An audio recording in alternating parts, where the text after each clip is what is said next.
गाडगीळ आणि sons limited 1832 पासून। दरम्यान निवडणूक आयोगासमोर पुराव्यांसह बनावट नावं आणि यादीतला घोळ विरोधकांनी सादर केलाय। जयंत पाटलांनी एकाच घरात कसे 400 ते 800 मतदार आहेत हे दाखवलंय, तर राज ठाकरेंनी सुद्धा वडिलांपेक्षा मुलं कसे अधिक वयाचे आहेत याची यादीच वाचली आहे। पाहूयात। निवडणूक आयोगासमोर विरोधी पक्षाच्या शिष्टमंडळाने पुराव्यासह दुबार आणि बोगस मतदाराची यादी सादर केली। नालासोपाऱ्यामध्ये सुषमा गुप्ता नावाच्या महिलेचं 6 वेळा मतदार यादीमध्ये नाव होतं, पण मीडियामध्ये दुपारी 3 वाजता बातमी लागली आणि 6 वाजता नावं डिलीट झाली।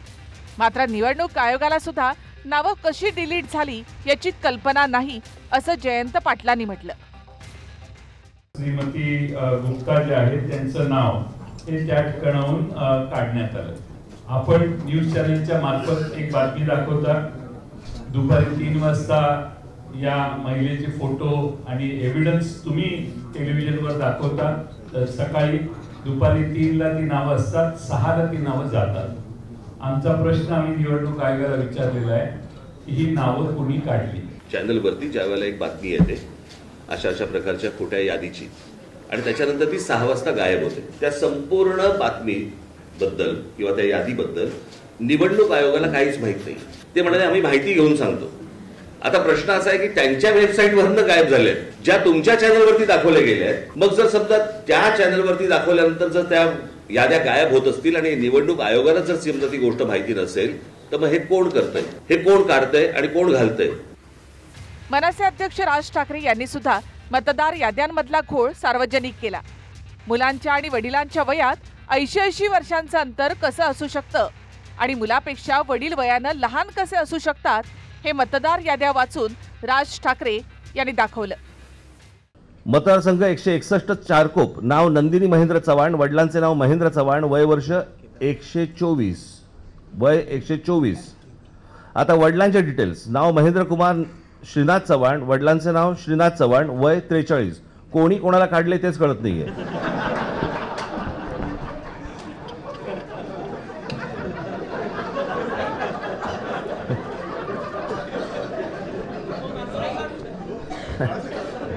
अरे विषय गंभीर आहे, जरा समजून घ्या।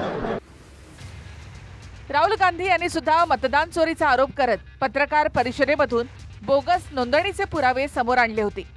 आता जयंत पाटलांनी सुद्धा एकाच घरामध्ये 400 ते 800 मतदार असल्याचं याद्यांमधून दाखवून दिलं।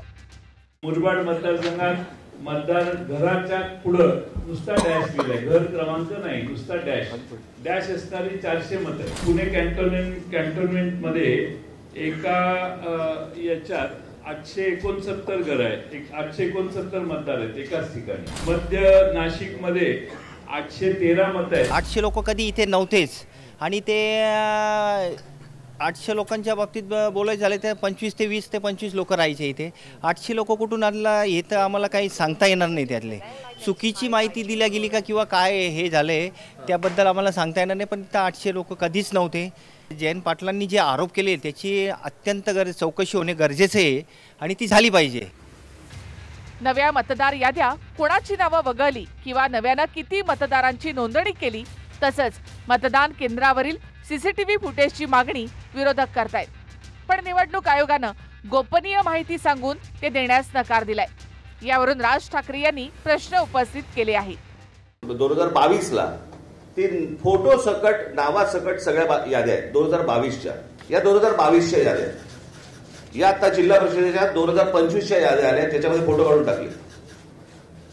समजा पारदर्शकता समजा ते आणतायत असं म्हणतायत, तर मग ह्या सगळ्या गोष्टी हे का करतायत? मला असं वाटतं मतदान हे गोपनीय असतं ना। आपण कोणाला मतदान करतोय ही गोष्ट गोपनीय असते, मतदार कसा गोपनीय असेल? तिथे सीसीटीव्ही कॅमेरे तुम्ही लावता, जे नंतर तुम्ही 45 दिवसामध्ये डिलीट करता। जर तुम्ही बघू शकता, आम्ही नाही का बघू शकत? मतदार याद्या दुरुस्त करा अशी प्रमुख मागणी सर्व प्रमुख विरोधी पक्षाच्या शिष्टमंडळाने आयोगासमोर केली। आता निवडणूक आयोगाच्या उत्तराकडे सर्वांचं लक्ष असेल।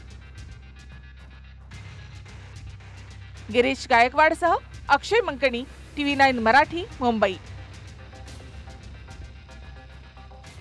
पूना गाडगीळ आणि सन्स लिमिटेड 1832 पासून।